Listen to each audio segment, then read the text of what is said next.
ನಮ್ ದೇವ್ರು block cobra ಎಲ್ಲಾರ್ಗು ಚಾನ್ಸ್ ಕೊಟ್ಟವ್ರೆ. ನಮಗೂ ತುಂಬಾ ಇಷ್ಟ ಆಯ್ತು.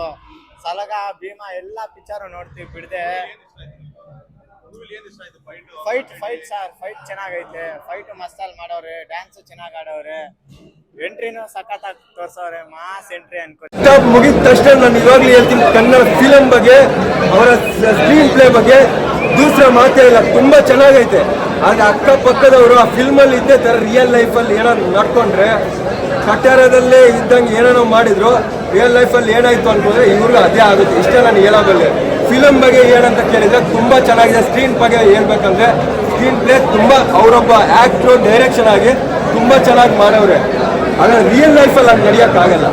ಹಾಗಂತ ಇವಾಗ ಎಷ್ಟು ಬ್ಯೂಟಿಲ್ ಆಗಿ ಪೊಲೀಸ್ ಅವ್ರು ಹಿಂಗೆ ಬ್ಯೂಟಿಲ್ ಆಗಿ ತೋರಿಸ್ತಾರೆ ಅಂತಂದ್ರೆ ಒಬ್ಬ ಅಪರಾಧಿಗೆ ಅದನ್ನು ತುಂಬ ಭಯ ಆಗುತ್ತೆ.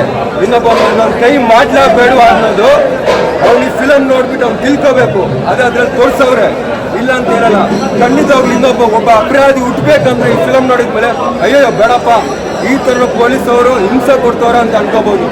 ಆದರೆ ಪೊಲೀಸ್ ಅವ್ರು ಇಷ್ಟು ನೀವು ಬ್ಯೂಟಿಲ್ ಆಗಿ ತೋರಿಸ್ತಾ ಇದ್ದೀರ ಅಂತಂದ್ರೆ ಅದಕ್ಕೂ ಕಾರಣ ಐತೆ. That is reality. ಓಕೆ, ನಾನು ಫಿಲಂ ಬಗ್ಗೆ ಕೆಟ್ಟದಕ್ಕೆ ಯಾವ ಮಾತನ್ನು ಮಾತಾಡಲ್ಲ. ಕಾಕ್ರೋಚ್ ಅನ್ನೋರು ಇವಾಗ ಶುಂಠಿ ಹೆಸರು ಬಂದಿದೆ, ತುಂಬಾ ಚೆನ್ನಾಗಿ ಮಾಡಿದ್ದಾರೆ.